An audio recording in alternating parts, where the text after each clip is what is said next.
നമസ്കാരം ഫ്രണ്ട്സ്, ഇന്ന് നമ്മൾ പെരിന്തൽമണ്ണയുള്ള സലീം ഖാന്റെ കുട്ടൻ ദം ബിരിയാണി കഴിക്കാനാണ് വന്നിരിക്കുന്നത്. ഒരു വ്യത്യസ്തനായ മനുഷ്യനാണ് സലീം ഖാൻ. പ്രപഞ്ചത്തിലെ മുഴുവൻ ആൾക്കാരെ സംഘടിപ്പിച്ച് ഇവിടെ ബിരിയാണി വളർത്തി കൊടുക്കണമെന്നൊരു മോഹമുണ്ട്.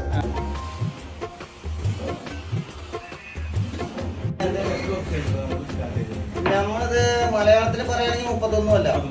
എന്റെ രാജ്യ കൊട്ടാരത്തിനും മതിലുകളില്ല, എനിക്കും നീത കൊട്ടാരത്തിന് രാജാക്കളില്ല. മനസ്സാണൻ കൊട്ടാരത്തിലെ പൊന്നു തമ്പുരാൻ, കാലനെന്റെ മാളികയിൽ കാവൽക്കാരൻ. തിരുവല്ലിയുടെ കീശയിൽ ഓട്ടക്കാരനാണ്. ദർബാർ രാഗത്തിൽ ഒരു ബിരിയാണി ഉണ്ടാക്കി ഉസ്താദ് ഫ്ലാഷ്.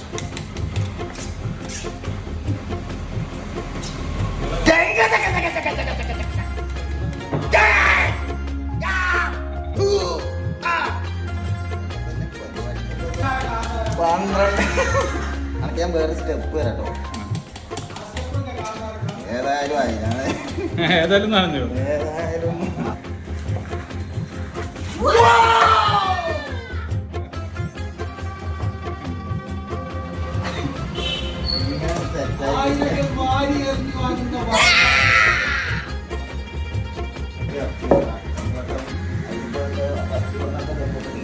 നമുക്ക് പെരുമാറാനെ ബുദ്ധിമുട്ടാകുമ്പോ അങ്ങനത്തെ വിളിക്കാനും പിടിക്കാനൊക്കെ നമുക്ക് പ്രയാസമാവും.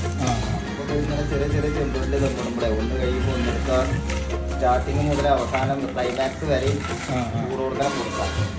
അതാണ് നമ്മൾ ഹൈലൈറ്റ്. ഒന്നും ഇങ്ങനെ ഇതായിട്ട് ഈ സോഷ്യൽ മീഡിയയിൽ വന്നിട്ട് അങ്ങനെ നമ്മൾ അറിയുന്നവരെ തന്നെ അറിയുള്ളൂ. നമ്മൾ ഒരു പരിചയമില്ലാത്ത എത്ര ആൾക്കാരോട് വന്ന് പരിചയത്തിന്റെ മാത്രമല്ല ബിരിയാണിയുടെ ടേസ്റ്റും കൂടി മുടക്കുമ്പോൾ തന്നെയുള്ള സാധനം നമ്മൾ എന്തായാലും കൊടുക്കുന്നുണ്ട്. ബിരിയാണിയാണ് കൊടുക്കുന്നത്. ഇറച്ചി അമിതമായ വില വർധനവ് കാരണം 100, 110 മാറി ഇപ്പോൾ 120. ക്വാണ്ടിറ്റിയിൽ ഒന്നും കൂടി കൂട്ടിയിരിക്കുന്നല്ലാതെ അങ്ങനെ കുടിച്ചിട്ടുണ്ടേ. ബിരിയാണി അൺലിമിറ്റഡ് ആണ്. പൈസ അൺലിമിറ്റഡ് പരിപാടികളാണ്.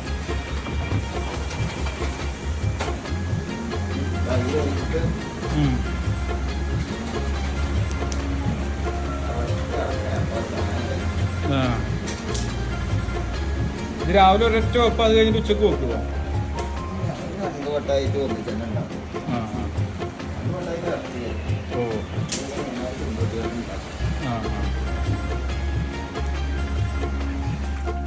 ഇതിങ്ങനെ ആ ചെമ്പൊക്കെ ഇറക്കി വെക്കുമ്പോൾ ഇത് അങ്ങോട്ട് നിൽക്കും. അപ്പൊ ചെറുതീരങ്ങനെ കടന്ന് സെറ്റാണ്. അതെല്ലാം ഇവിടെ കുട്ടൻ ബിരിയാണി മാത്രമാണോ അതോ ചിക്കൻ? കുട്ടൻ ചിക്കനാണ്. അത് റിസ്ക് എടുക്കാൻ നമ്മള് ഒരാളെ വൃത്തിയിൽ കൊടുക്കുകയാണല്ലോ. ഇതന്നെ മറ്റേന്തറിയോ, അത് നമ്മൾ ചെയ്യുമ്പോൾ അത് വൃത്തി പോലെ വല്ല പൊളിച്ചൊക്കെ ഉണ്ടാക്കി അടിപൊളിയാണ്. അതിനൊന്നും സ്ഥല സൗകര്യങ്ങളും ഇല്ല. ഇതിൽ കുറെ ആളെ നിർത്തിയത് ഫുഡ് കൊടുക്കലും കാര്യങ്ങളൊക്കെ നടക്കൂല. ഈ കുറഞ്ഞ ലാഭം കിട്ടുള്ളൂ. നമ്മൾ ഇത് നിലനിൽക്കണമെങ്കിൽ ഇങ്ങനെ പോയാലും നടക്കൂല. ഇതിലേക്ക് പിന്നെ ആളെ വെക്കല്ലാതെ പാടില്ല. ഇപ്പൊ നമ്മളെ ആരോഗ്യത്തിന് ഒരു കുഴപ്പമില്ല. അങ്ങനെ വേണ്ടി കിട്ടിയാൽ നോ പ്രോബ്ലം. അങ്ങനെയൊക്കെയാണ് നമ്മളെ കഥകൾ.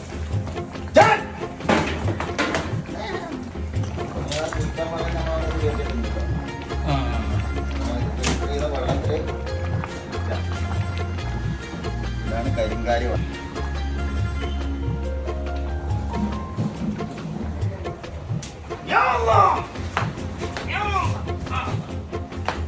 ഇതാണ് നമ്മൾ ആദ്യം ഉണ്ടാക്കിയ 2 ബിരിയാണി ചെമ്പ്. ഇതേമാതിരി ഉണ്ടാക്കാൻ കിടക്കുന്നുണ്ട്. ഉണ്ടാവും, ഉണ്ടാക്കണം.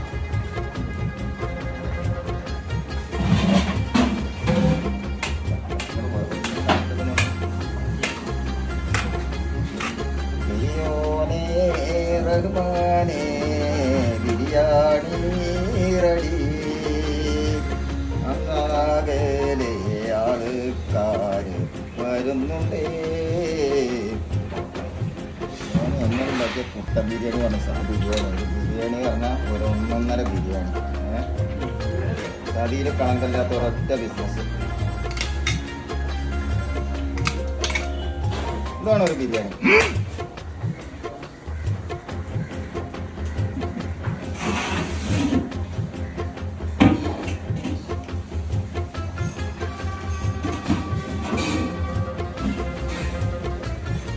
ഉണ്ടാവൂല, ഗുണം മാത്രമേ ഉണ്ടാവുള്ളൂ. നമുക്ക് ഈ ഒരു ഐറ്റം കേട്ടോ, സലാഡ്, കത്തിരിക്ക, സവാള, പിന്നെ ക്യാപ്സിക്ക, ക്യാബേജ്, അതിൽ കുക്ക് അങ്ങനെ പറയും. അതാകുമ്പോൾ നല്ല ദഹനശക്തി കൂടുന്ന സാധനമാണ് കത്തിരിക്ക. തൈര് ബിരിയാണി തിന്നാൽ അത് പോയി കുറച്ച് കഴിയുമ്പോൾ ബിരിയാണി തിന്നു തന്നെ അറിയാം. അങ്ങനെയൊക്കെയുള്ള പ്രത്യേകതകൾ ഉണ്ട്. പിന്നെ മണമില്ല, ഗുണം മാത്രം.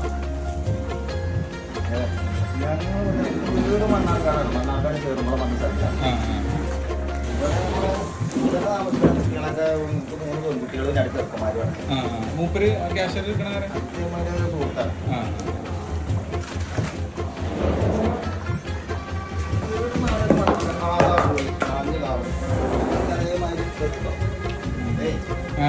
അതേമാതിരി അങ്ങനെ തന്നെ എടുത്തോ.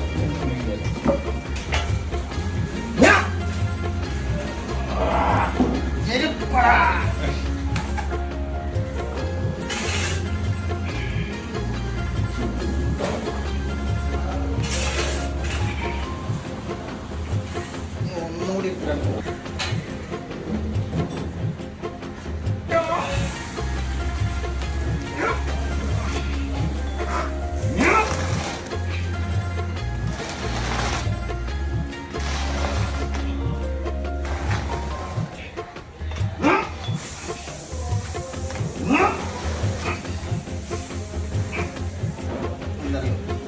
കയ്യിലിട്ട് ഇളക്കിയാലൊന്നും ഉപ്പ് ഒരേമാതിരി അല്ലാത്ത കൊടുക്കില്ല. കയ്യിൽ തട്ടണം. നമ്മൾ വലിയ വൃത്തിയായി കഴിയിട്ടാണ് സെറ്റ് ചെയ്താൽ കളറൊന്നും കൂട്ടില്ല. അത് ഈ മസാലയുടെ മഞ്ഞപ്പൊടിയുടെ കളറാണ്. മഞ്ഞപ്പൊടി ആർക്കേജി ഡാൾഡ, പിന്നെ സൺഫ്ലവർ, ഈ 3 എണ്ണ. കൂടുതൽ സൺഫ്ലവർ, കുറച്ച് ഡാൾഡ, അതൊക്കെ കുറച്ചും കൂടി ആർക്കേജി.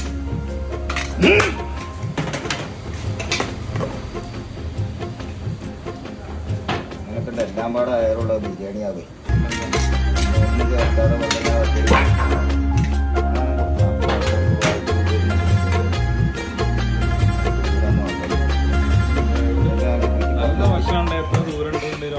പുറത്തുനിന്ന് ടീം വരുന്നുണ്ട് വിളിച്ചു. 100 രൂപ മേടിച്ചു. 100 പിന്നെ 110 ആക്കി. ഇനി ഇറച്ചിക്ക് വരെ കൂടിയാപ്പളേ കഴിഞ്ഞൊരു മൊത്ത സാധനം എല്ലാവരും നിങ്ങൾ കൊടുക്കണ്ടേ. അവർക്ക് ചവിട്ടി കൊടുത്തിട്ട് കാര്യമില്ല.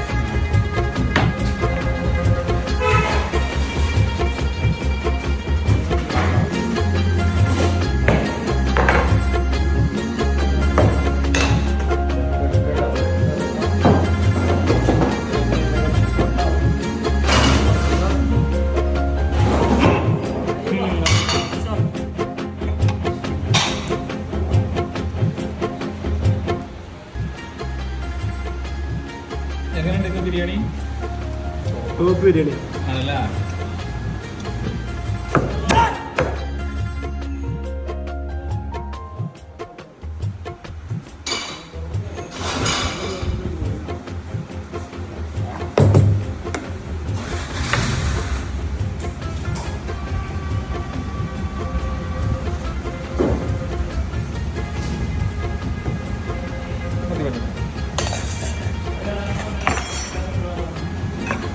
പതിനൊന്ന് മണിയായാലും ഇവിടെ ബിരിയാണി റെഡിയാവും. അപ്പോൾ 11 മണിക്ക് എത്തിക്കഴിഞ്ഞാൽ ചൂട് ബിരിയാണി ഇതുപോലെ സമാധാനമായിട്ട് ഇരുന്ന് കഴിക്കാം. ഞാൻ എൻ്റെ ജീവിതത്തിൽ കഴിച്ചതിൽ വെച്ച് ഏറ്റവും ബെസ്റ്റ് ബിരിയാണിയാണ് സലീം ഖാൻ്റെ ബിരിയാണി. ഞാൻ ഒരുപാട് പ്രാവശ്യം ഇവിടെ ഒന്ന് കഴിച്ചിട്ടുണ്ട്. അപ്പോൾ മസ്റ്റ് ട്രൈ സ്പോട്ടാണ്.